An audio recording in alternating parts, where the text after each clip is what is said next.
Olá pessoal, mais uma vez com você, agora para tratar da temática organismos geneticamente modificados, também conhecidos como transgênicos. Primeiro aspecto importante, esse foi um debate que nesse início de século foi extremamente efervescente, onde tínhamos argumentos favoráveis e argumentos desfavoráveis ao uso dos OGMs. Vamos pensar um pouquinho nos principais argumentos favoráveis ao uso deste. Primeiro, aumentar a produção de alimentos fornecendo fontes nutricionais mais baratas à população mundial. Acabar com os problemas relativos à desnutrição, onde esse aumento da capacidade produtiva com maior valor nutricional seria uma grande vantagem. Que mais? Produção pode ser mais econômica, já que eu vou reduzir custos com investimentos em insumos, onde esses organismos poderiam ser mais resistentes a pragas ou ainda a doenças relacionadas aos cultivos monocultores. Os produtos transgênicos também poderiam requerer uma menor quantidade de defensivos agrícolas. Em suma, teríamos uma redução dos custos no investimento do processo de produção.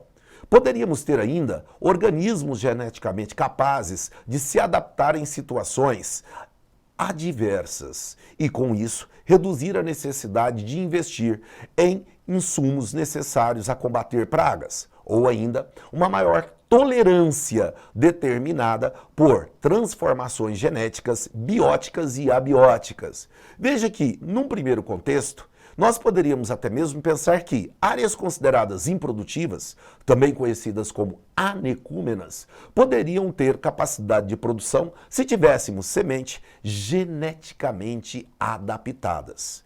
Esses argumentos são argumentos extremamente fortes. Mas, em contrapartida, tínhamos também argumentos contrários a essa ideia, com destaque para a produção de produtos transgênicos que não iria, literalmente, acabar com a fome. Por quê? A essência da fome não se associa à capacidade de produção, mas sim à capacidade de consumo. Logo, fome está associada à distribuição de renda e não à capacidade de produção de uma área. Segundo ponto, a produção agrícola ela está associada à ideia de lucro, o que gera grande expectativa a partir do aumento da produtividade. Logo, o interesse seria econômico e não meramente social. Um outro aspecto importante é que as sementes transgênicas são produzidas em laboratório. Assim, não é possível o produtor conseguir dar continuidade à sua capacidade de produção se não adquirir essas sementes de laboratórios. Como que isso vem sendo chamado? Muita atenção para esse termo. É a chamada erosão genética. Por quê? A produção no campo se torna dependente da produção laboratorial. O produtor se torna refém da indústria que atua no setor da genética vegetal e ou animal. Os transgênicos também podem minimizar a biodiversidade e favorecer a proliferação de pragas. Veja que a questão aqui ela é estritamente de cunho ambiental e mais. Será que nós teríamos as informações adequadas sobre os transgênicos para evitarmos futuros problemas? Não seria necessário estudar um pouco mais para sabermos os reais efeitos que nós teríamos para o meio ambiente, para o próprio homem ou ainda para os recursos hídricos? Essa temática teve grande efervescência e fez surgir uma lei de biossegurança para tentar regulamentar o uso desse tipo de recurso, onde essa lei ela surgiu em 2005, Lei 11.105, conhecida como Lei da Biossegurança, controlada pelo CTN-Bio, a Comissão Técnica Nacional de Biossegurança, onde essas questões passaram a ser de sua competência. Qual era a preocupação do Estado brasileiro? Normatizar, regulamentar o uso dos transgênicos para viabilizar a continuidade da capacidade de concorrência do mercado brasileiro perante o mercado internacional, aumentando de forma expressiva nossa capacidade de produção e produtividade. Logo, está por trás disso o interesse, sem sombra de dúvida, de cunho econômico. E estimular ao mesmo tempo o avanço das pesquisas, o avanço técnico-científico, que é hoje um instrumento extremamente importante para o campo e sua produtividade. Então nos resta fazer um paralelo E aqueles que não têm acesso a tudo isso? Como fica? Aquele que atua de forma extensiva. Como exemplo, podemos observar que teremos baixa produtividade e baixo investimento.